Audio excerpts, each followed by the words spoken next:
바이블이 통째로 삶을 터치한다. 바통 터치.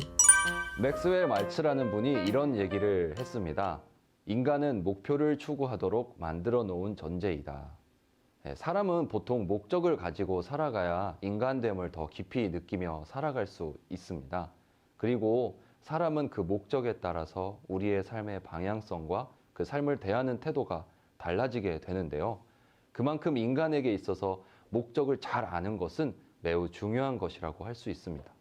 우리 그리스도인들도 마찬가지인데요. 이 그리스도인의 목적은 우리의 신앙의 중심인 예수님이 이 땅에 오신 이유와 목적을 분명히 알 때 우리의 목적을 잘 세우며 그에 맞는 방향과 건강한 삶의 태도를 가지고 살아갈 수 있는 것입니다. 이런 의미에서 오늘 본문의 무리들과 제자들은 어디서부터 어떤 오해를 가지고 있었는지 우리 함께 살펴보도록 하겠습니다. 오늘 본문의 말씀을 살펴보면 예수님의 제자들은 두 가지를 오해하고 있었습니다. 첫째는 하나님의 나라가 당장 올 것이라고 오해하였고, 둘째는 그 오실 하나님의 나라의 본질에 대한 오해가 있었습니다. 특히 그들은 예루살렘에 점점 가까이 가면서 예수님이 이 땅에서의 왕자를 다시 새롭게 탈취하여 하나님 나라의 통치를 이루는 것으로 오해했습니다. 그래서 제자들은 그렇게나 하나님의 나라가 당장 이루어지기를 바라는 마음으로 기다렸는지 모릅니다. 하지만 예수님께서 말씀하시고 보여주셨던 하나님의 나라는 그들이 생각했던 나라와 전혀 달랐습니다. 그렇다면 오늘 본문 말씀에서 예수님께서 보이실 하나님의 나라는 무엇이고 우리는 어떤 태도로 하나님의 나라를 기다려야 되는지 중점적으로 살펴보고자 합니다. 여러분, 그 당시의 사람들은 메시아가 보여줄 길이 무엇이라고 생각하고 있었을까요? 수많은 유대인들은 메시아를 기다리면서 그 메시아가 자신들을 구원하실 수 있는 분으로 생각했을 것입니다. 뿐만 아니라 잠깐 언급했던 대로 예루살렘에서 다윗 왕이 보였던 모습처럼 이 땅 위에 큰 변혁을 일으키는 절대 권력의 왕으로 오신 그분이 메시아일 것이라고 여겼을지도 모릅니다. 하지만 예수님이 예루살렘에 입성하신 이후에 보여주셨던 모습은 십자가의 길을 걷는 길이었고, 십자가에 달리시는 그 모습은 유대인들에게 있어서 저주를 받은 자의 모습을 연상케 하는 그런 길이었습니다. 오늘 본문의 열 문화의 비유를 살펴보면 어떤 귀인이 왕위를 받기 위해서 먼 나라로 떠났다는 이야기를 담고 있습니다. 이것은 예수님이 십자가를 통해 본래 삼위일체 하나님으로서 갖고 계셨던 하늘의 왕위를 다시 가지고 오셨다는 것을 비유로 말씀하고 있는 것입니다. 잘 생각해보면 우리가 무엇을 아는가? 이것은 우리 인생들에게 매우 중요한 주제입니다. 물론 우리가 알고 있는 대로 살아가는 것은 아니지만 적어도 알고 있는 만큼 살아갈 수 있는 기회가 주어지는 것은 사실입니다. 그런데 유대인들은 메시아의 길에 대해서 전혀 다르게 알고 있었던 것입니다. 본문 속에 당대 유대인들이 가졌던 오해에 대한 비유가 이어지는데요. 이번에는 주인이 하인 10명을 불러서 은화 10문화를 하나씩 나누어 주었습니다. 그리고 한 개씩 받은 문화를 가지고 주인이 먼 나라에 다녀올 동안에 장사를 하라, 이런 명령을 했습니다. 주인의 명령을 받은 10명의 종들은 각자 어떤 모습을 보였습니까? 다른 여러 종들은 각자 받은 문화를 가지고 장사를 하였고 이윤을 남겼습니다. 그런데 한 명의 종, 그 한 명의 종은 그 문화를 가지고 수건에 싸두었다고 합니다. 그러면서 그 종은 자신이 받은 그 한 문화를 잘 보관해 둔 것처럼 그럴싸하게 자신을 합리화합니다. 오늘 본문 속에서 수건을 지칭하는 수다리오라는 단어는 주로 손수건과 같은 것을 의미한다고 하는데요. 물건을 이 손수건에 싸서 보관하는 것이 당시 물건을 보관하는 방법 중에 한 가지였지만 이 방법은 큰 의미를 두지 않는 물건을 보관할 때 사용하는 방법이었다고 합니다. 다시 말하자면 이 한 문화를 보관만 했던 그 종은 주인이 명했던 명령을 중요하게 생각하지도 않았다는 사실을 알 수 있습니다. 그리고 주인은 종들에게 장사하라고 말했지 이윤을 얼마만큼 남겨서 나에게 가져오라 라는 명령을 하지는 않았습니다. 만약에 이윤을 많이 남기는 것에 목적을 두었다면 문화 정도가 아니라 더 높은 단위의 화폐를 맡겼을지도 모릅니다. 여러분들 중에서 자영업이나 사업을 하시는 분들은 잘 아시겠지만 장사를 하다 보면 이윤이 날 때도 있고 또 때로는 손해가 날 수도 있다는 사실을 잘 아실 겁니다.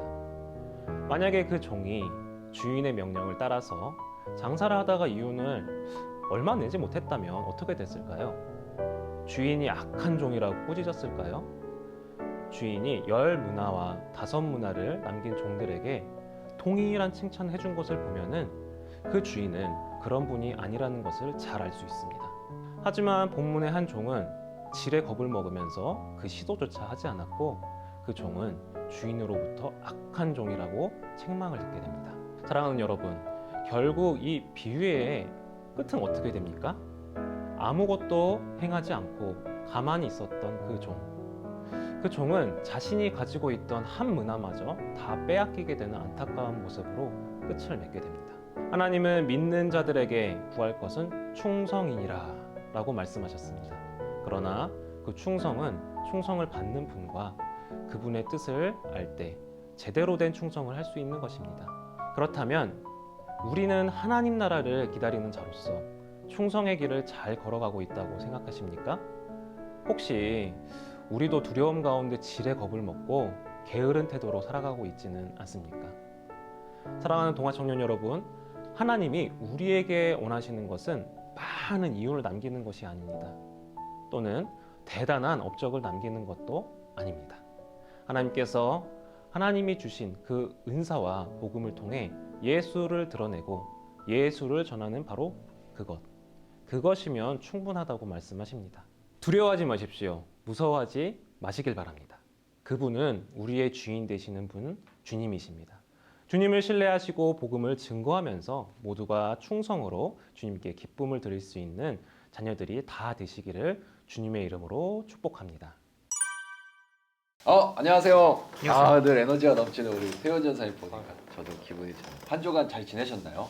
네. 좀 정신없지만 잘 지내고 있습니다. 이제 정말 5월도 되고 해서 날씨가 풀려가지고 네. 참 좋은 것 같아요.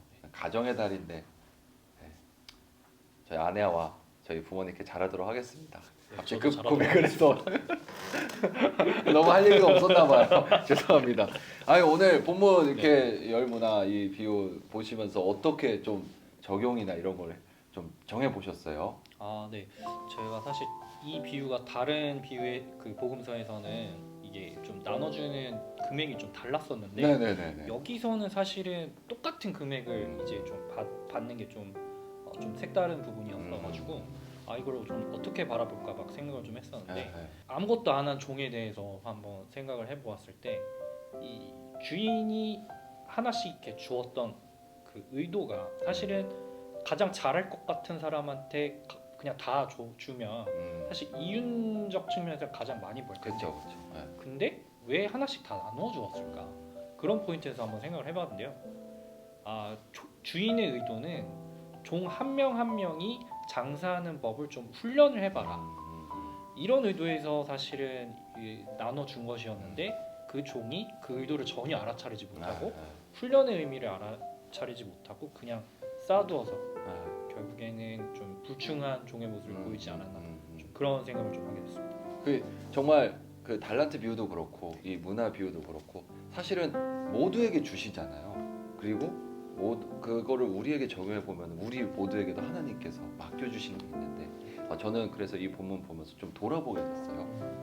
나는 지금 하나님께서 맡겨주신 것에 대해서 어떻게 살아가고 있나, 어떤 자세로 살아가고 있나 이런 걸 돌아보게 되면서 하나님께서 나에게 맡겨주신 부분에 최대한 최선을 다하고 하나님의 뜻을 깨달아서 그 뜻에 따라서 살아가야 되지 않을까 하는 묵상을 또 해봤습니다. 요즘 혹시 뭐 저희에게 뭔가 하나님께서 맡겨주신 어떤 열 문화와 같은 게 있다면 어떤 게 있으신 것 같으세요?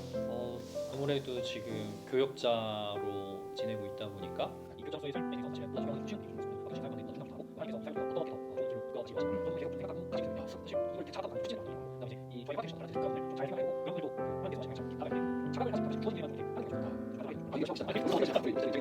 근데 저도 그런 생각이 드는 거예요. 우리 1부부터 10부 교육자분들께 다 부서를 맡겨주듯이 저에게도 4부라는 어떤 그걸 4부 지체들을 맡겨주셨는데 제가 그 맡겨주신 귀인의 그 마음을 알지 못하고 그냥 지체들을 잘 쌓아두기만 했다가 그냥 저는 그냥 이렇게 그대로 두었습니다라고 하면 그거 하나님께서 얼마나 속상해하실까 이런 생각이 들면서 내가 사부에 있는 동안 섬기는 동안 맡겨주신 지체들을 최선을 다해서 섬겨야 되겠다 이런 결단을 해가지고 한 주간 또 열심히 신방하고 사역해야 되지 않을까 이렇게 결단해 봤습니다.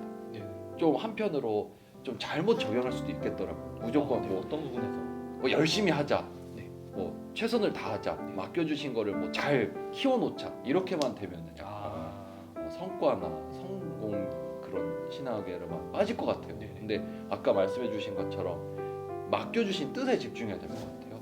그래서 하나님의 뜻을 계속 구하는 기도를 먼저 선행돼야 되지 않을까 생각해봤습니다. 좋은 말씀 너무 감사합니다. 아우 이게 적용인데 혹시 태현전 선생님께서 마지막으로 하고 싶으신 말씀 있으시다면?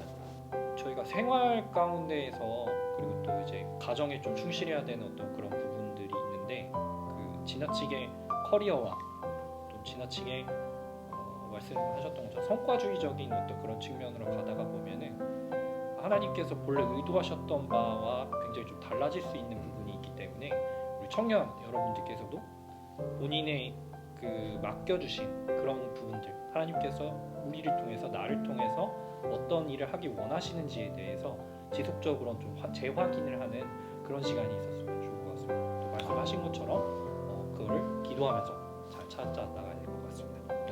감사합니다. 네, 감사합니다.